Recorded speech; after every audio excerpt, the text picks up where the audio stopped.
14 Psychology Tricks You Must Learn to Control Any Situation. Hey there! Welcome back to the channel. Today, we're diving into something that will literally change how you interact with everyone around you. Have you ever walked away from a conversation thinking, I wish I'd handled that differently? Or maybe you've watched someone effortlessly navigate a tense situation and wondered, how did they do that? Well, today I'm sharing 14 psychology tricks that can help you take control of virtually any social situation. These aren't about manipulating people. They're about understanding human psychology, so you can communicate more effectively.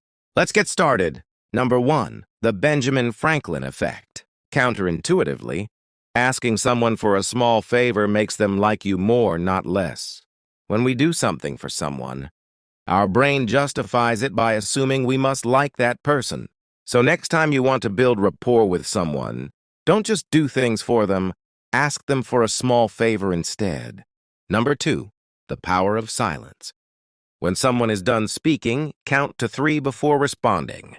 This accomplishes 2 things. It ensures they're completely finished, and it makes your response seem more thoughtful.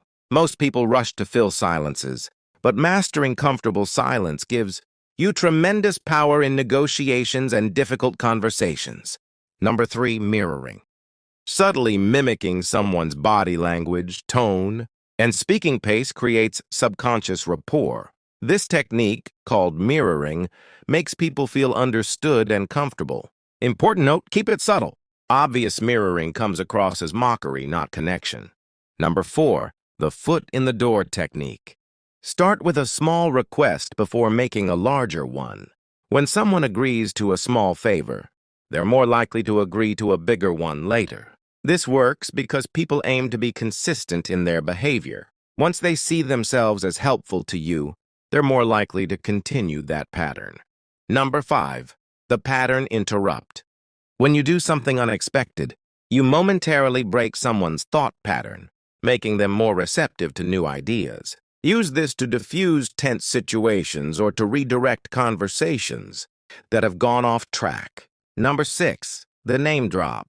Using someone's name periodically throughout a conversation makes them feel valued and creates a stronger connection. Don't overdo it. That feels manipulative. Instead, use their name at key moments, especially when making important points or expressing gratitude. Number 7, the peak end rule. People remember experiences based primarily on how they felt at the peak moment and at the end, not on the average of the entire experience. End your interactions on a high note, and people will remember the entire exchange more positively. Number 8, the power of touch. Brief, appropriate touch, like a light touch on the arm during conversation, creates connection and trust. Important. Always respect personal and cultural boundaries with this technique. When in doubt, don't. Number 9, controlled vulnerability. Sharing something slightly personal makes others more likely to open up to you. This creates psychological reciprocity. The key is balance. Share enough to seem human, but maintain appropriate boundaries for the situation. Number 10, the doorway effect. When someone is hesitant, give them a reason to say yes by providing an easy exit. People are more willing to agree when they don't feel trapped. Would you like to grab coffee sometime? No pressure if you're busy, just thought it might be nice. Number 11, the labeling technique. Verbally identifying emotions diffuses their power. It seems like you're frustrated, right?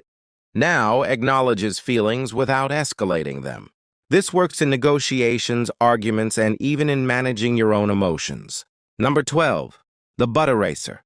Replace but with and when responding to objections. But negates what came before it, while and builds bridges. Instead of, I understand your concern, but we need to meet the deadline. Try, I understand your concern, and we need to meet the deadline. Number 13, strategic competence. Occasionally showing a small weakness in an area unrelated to your main goal makes your strengths more believable. Perfect people seem suspicious, but someone with visible minor flaws seems authentic. Number 14. Preemptive objection handling. Address potential concerns before they're raised. This demonstrates that you've thought things through and builds confidence in your position.